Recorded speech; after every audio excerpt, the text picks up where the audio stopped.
இன்று நாம் எடுத்துக்கொண்ட தலைப்பு காசிப் த எய்த் டெட்லி சின். புறம் பேசுதல் இது மரணத்திற்கு ஏதுவான ஒரு பாவம். போப் கிரிகாரியோ த கிரேட் வேதாகமத்தில் உள்ள பாவங்களை 7ஆக பிரித்து அவர் கூறியது, அவைகள் அகந்தை, பொறாமை, பெருந்தினி, பேராசை, காமம், எரிச்சல், சோம்பல். உலகில் அனைத்து பாவங்களுக்கும் ஆணிவேராக இந்த 7 பாவங்கள் விளங்குகிறது. இந்த 7 பாவங்களிலும் சிறியதாக நமக்கு தோன்றினாலும் இந்த புறம் பேசுதல் ஒரு பெரிய கொடிய பாவமாக, இந்த பாவங்களுக்கெல்லாம் மேலான மரணத்திற்கு ஏதுவான பாவமாக நம்ம பார்க்கிறோம். புறம் பேசுதலினுடைய பாவங்கள் அன்பையும் பரிசுத்தத்தையும் விசுவாசத்தையும் அழிக்கக்கூடியதாக இருக்கிறது. இதை குறித்து வேதாகமத்தில் நாம் பார்த்தோம். கோல்காரனுடைய வார்த்தை விளையாட்டு போல் இருக்கும், ஆனால் அவைகள் உள்ளத்தை தேய்க்கும், உள்ளத்தை கனப்படுத்திடும். அவங்க பேசுறது காதுல நம்ம வாங்கினாலும் கூட, அடுத்தவர்களை பத்தி தான் நம்ம கிட்ட புறம் சொன்னாலும் அதனுடைய வார்த்தைகள் உள்ளத்தை கனப்படுத்தும். இங்க இருக்கிறத இங்க நம்ம இப்போ பொதுவா சொல்றது 420, இதை வந்து நம்ம விளையாட்டா சொல்லுவோம். ஆனா இங்க இருக்கிறத அங்க சொல்லும் பொழுது அதனுடைய வார்த்தைகளினுடைய கடினத்தன்மை மனதை மிகவும் கடினமாக்கக்கூடியதாக இருக்கிறது. இதே போல யாக்கோபு 3ஆம் அதிகாரம் 5ஆம் வசனம் 6ஆம் வசனத்துல நம்ம பார்க்கிறோம், நாவானது சிறியது, ஒரு சின்ன அவயம். இந்த உடல் உறுப்புல இருக்கக்கூடிய நாவு ஒரு சின்ன அவயமாக இருக்கிறது. ஆனா அது அதிலிருந்து வீசக்கூடிய வார்த்தைகளுடைய வலிமையும் கனத்தும் அதிகமாக இருக்கிறது, மிக கடினமாகவும் இருக்கிறது. ஒரு சின்ன நெருப்பு ஒரு காட்டையே அழிக்கக்கூடிய சக்தி வாய்ந்ததாக இருக்குது. அது போல இந்த நாவில் வரக்கூடிய சொற்கள் ஒவ்வொன்றும் மிக கடினமாகவும் ஒருவருடைய வாழ்க்கையை அழிக்கத்தக்கதாகவும் இருக்கிறது. நாவு நெருப்புக்கு நிகராக நாம் இந்த இடத்துல வைத்திருக்கிறோம். இதுக்காக நான் 2 தலைப்புகளை எடுத்திருக்கேன். புறம் பேசுவதனால் ஏற்படக்கூடிய விளைவுகள். முதலாவது தலைப்பு, புறம் பேசுவதனால் ஏற்படக்கூடிய விளைவுகள் விசுவாசத்தை உடைக்கும். அது விசுவாசத்தை உடைக்கிறதுல நீதிமொழிகள் 16:28 நம்ம பார்க்கிறோம், கோல் சொல்லுகிறவன் பிராண சிநேகிதரையும் பிரித்து விடுகிறான். கோல் சொல்லுகிறவன் ஒருத்தர் இடத்துல வந்து ஒருத்தரை பத்தி சொல்லும் போது அவர்கள் காலகாலமாக அவருக்குள்ள இருக்கக்கூடிய நட்பு அனைத்தையும் அவன் பிரித்து விடக்கூடிய தன்மையா இருக்கிறது. நாம் புறம் பேசுவதில் மற்றவர்களுக்கு மட்டும் அது பாதிப்பு கிடையாது. நாம இப்ப ஒருத்தரை பத்தி பேசணும்னாக்க அவங்க 2 பேத்துக்கு தான் அது பாதிப்புன்னு நினைச்சிட்டு நம்ம பாட்டுக்கு பேசிட்டு வர்றது வந்து தவறான ஒண்ணு. நாம யார் பேசுறோமோ அவங்களுக்கு அது மிகப்பெரிய பாதிப்பாக இருக்கிறது. ஏன்னா அவருடைய விசுவாசம், அவருடைய உண்மைத்தனம் அங்க எங்கேயும் இருக்காது என்பது அந்த இருவரும் புரிந்து கொள்கிறார்கள். உண்மைத்தனத்தை புரிந்து கொள்கிறாங்கன்னா, இப்ப இங்க இருக்கிறத நம்ம அங்க போய் சொல்லும் போது அவங்க 2 பேரும் இவங்கனே வந்து இப்படி சொல்றானே, நாளைக்கு நாம ஏதாவது சொன்னோம்னா அவன் இன்னொருத்தர்கிட்ட சொல்ல மாட்டானா அப்படின்னு ட்ரஸ்ட் இஸ் மிஸ்ஸிங் இந்த. அடுத்ததாக நம்ம பார்க்கிறது இயேசுவின் கட்டளைகளை முறியடிக்கிறது. ஆண்டவர் கொடுத்த கட்டளைகள் அனைத்தையுமே இது வந்து முறியடிக்கக்கூடியதா இருக்கு. புறம் பேசுவதனால எந்த கட்டளையும் நம்மளால வந்து பின்பற்றக்கூட இயலாது. இது இயேசு கிறிஸ்துவின் நம்ம இதே நம்ம பார்த்தோம்னாக்க, நேசிப்பது, நம்மை ஆண்டவர் வந்து உங்களை நேசிப்பது போல பிறரையும் நேசி என்றாங்க. ஆனா இந்த புறம் பேசுவதனால் பிறரை நேசிக்கக்கூடிய தன்மை நமக்கு இல்லாத போய்விடும். அதே போல ரோமர் 1:29-30 நம்ம பார்க்கிறோம், இதை எப்பேற்பட்ட பாவத்துக்கு ஈடாக ஆண்டவர் சொல்றாருனாக்க, சிலை வழிபாடு, கொலை, விபச்சாரம், இது போன்ற மிகப்பெரிய மரணத்துக்கு ஒப்பான பாவங்களுக்கு நிகராக சொல்கிறாங்க. புறம் பேசுறது ஒரு சாதாரண விஷயம்தான். இதை வந்து நம்ம எப்படி வந்து மரணத்துக்கு ஏதுவா இருக்குன்னு நினைக்கிறோம். ஆனா இது is the foundation of the sin for the life. இது ஒரு ஊமை கதையை நான் சொல்ல விரும்புறேன். ஒரு முனிவர் இருந்தாரு, அவரு கூட நிறைய சிஷ்யர்கள் இருந்தாங்க.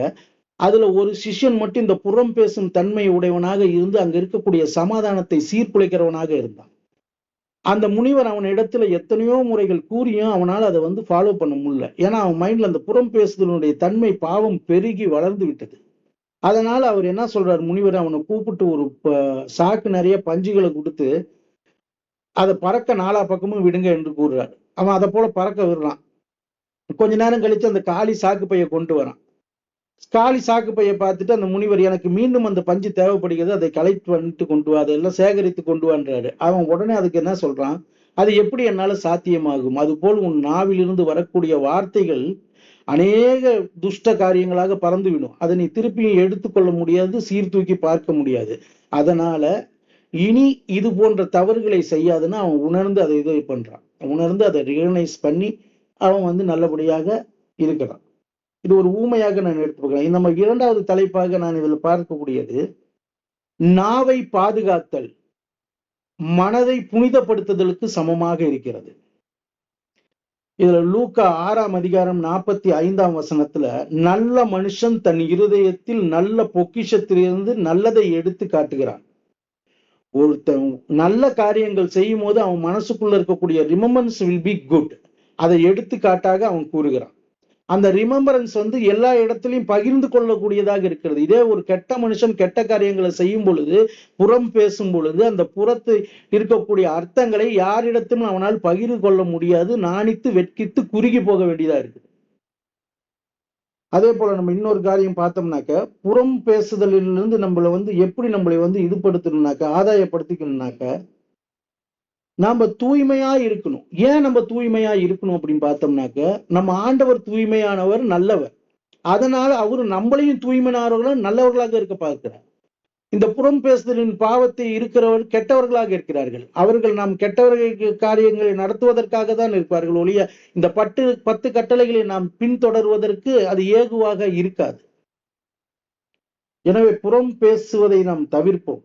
நம் உள்ளத்தை சுத்தப்படுத்துவோம்.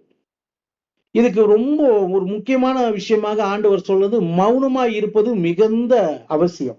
நம்ம ஏற்கனவே ஒரு நாள் வந்து யாரோ பேசும்போது சொன்னாங்க, மௌனமா இருக்கிறது தேவனுடைய ஞானம். ஐயா கூட அன்னைக்கு விளையாட்டா சொன்னாரு, மௌனமா இருக்கிறவன் வந்து அறிவாளியும் மௌனமா இருப்பான், இல்லைனாக்க ஒன்னும் தெரியாதவனும் மௌனமா இருப்பான்.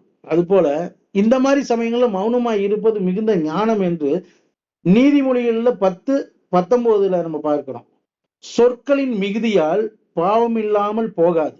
நம்ம சொற்களின் மிகுதி, அந்த தடிமனான வார்த்தைகள்னால பாவம் இல்லாத போகாது. அதனால நாம வந்து என்றுமே வந்து புறம் பேசுதலை தவிர்ப்பது நல்லது. நீதிமொழிகள் 11:13 ரகசியத்தை வெளிப்படுத்துகிறான். புறம் பேசுகிறவனுடைய கேரக்டர் எப்படி இருக்குனாக்க, ஒருத்தர் மனதில் இருக்கக்கூடிய ரகசியங்களை அவன் வெளிப்படையாக எல்லாரிடத்திலும் கூறிடுகிறான். அதனால அவன் இடத்துல ரகசியம் தங்காது. ரகசியம் தங்காதவன் ஒரு மனிதனாய் வாழ செயல இருக்க தகுதியற்றவனாக காணப்படுகிறான். அதே போல நம்ம மத்தேயு 12:26 பார்த்தோம்னாக்க, மனுஷர் பேசும் வீணான வார்த்தைகள் யாவையும் குறித்து நியாய தீர்ப்பு நாளிலே கணக்கெடுக்க வைக்க வேண்டும் என்று உங்களுக்கு சொல்லுகிறேன் என்று ஆண்டவர் மத்தேயுல கூறியிருக்கிறார். நம்ம மரணத்திற்கு ஏதுவான பாவம் இந்த புறம் பேசுதல். நம் வாழ்க்கையில் இந்த புறம் பேசுதலை இல்லாமல் இருப்பதற்கு, தவிர்ப்பதற்கு நாம் கடைபிடிக்க வேண்டிய காரியம் 141 சங்கீதம் 141:3, கர்த்தாவே என் வாய்க்கு காவல் வையும், என் உதடுகளின் வாசலை காத்து கொள்ளும். சங்கீதம் 141:3 பிரகாரம், கர்த்தாவே என் வாய்க்கு காவல் வையும், என் உதடுகளின் வாசலை காத்து கொள்ளும். நாம் அனைவரும் நம் உதடுகளையும் வாசலுக்கு காவலையும் வைத்து நம்மை காத்துக் கொள்வோம். புறம் பேசுவதை தவிர்ப்போம், அகத் தூய்மையோடு இருப்போம். வாய்த்து அழைத்தமைக்கு நன்றி, வணக்கம்.